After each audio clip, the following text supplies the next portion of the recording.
Tagal ng tubig. Angela! Asa ba yung tubig? Kanina pa yan ah! Bilisan mo! Ito na po. Ay, napaka-arte. Excuse me po, tay. Ito po. Kanina pa Salamat.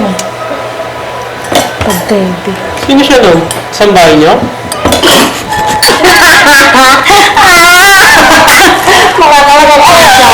Manang-mana sa nanay niya. Umigil na kayo! Kahit anong mangyari, kapatid niyo siya. At bunsong anak ko si Angela. Angela, upo ka na. Sumubi ka na sa amin magkape. O anak, kumuha ka na doon ng tasa mo. Sumakay ka na sa amin dito. Salamat po, kuya. Tay, maya na lang po ako. Doon na lang po muna ako sa kusina.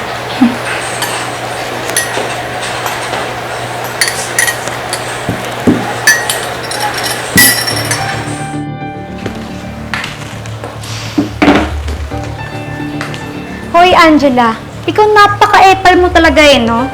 Di ba sabi namin ni ate sa'yo na huwag kang lalabas ng kwarto? Pero nagpakita ka pa talaga? Eh ate, wala naman kasi akong masamang intensyon, tsaka pinagsilbihan ko lang po kayo. Magpasalamat ka at gusto ako ni Jeremiah, kaya nakalusot ka doon. Pero bukas, dadalaw siya sa akin. Kaya huwag kang pakalat-kalat dito sa bahay, ha? Ate, sigurado ka na ba sa kanya? Masama kasi yung kutob ko sa kanya, ate. Parang may masamang gagawin sa'yo. Ano bang pinagsasabi mo? Sinisiraan mo ba siya dahil gusto mo siya? Ikaw, sinasabi ko sa'yo, ha? Ayos-ayusin mo yung bunganga mo.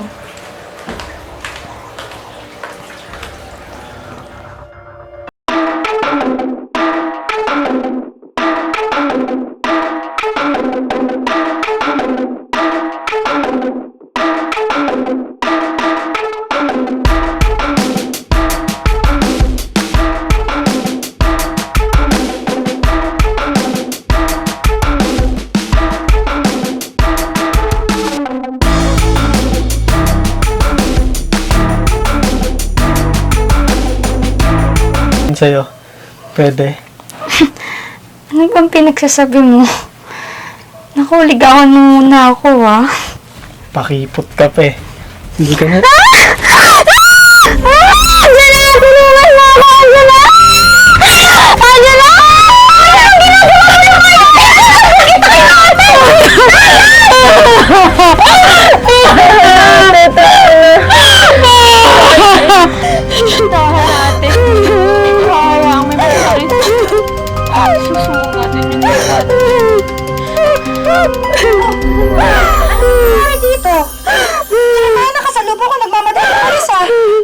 May balak siyang gawing masama kay Ate Jel.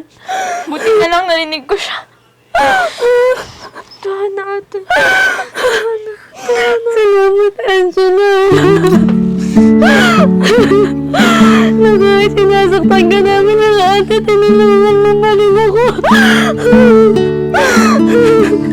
Bunso, patawarin mong ate ha.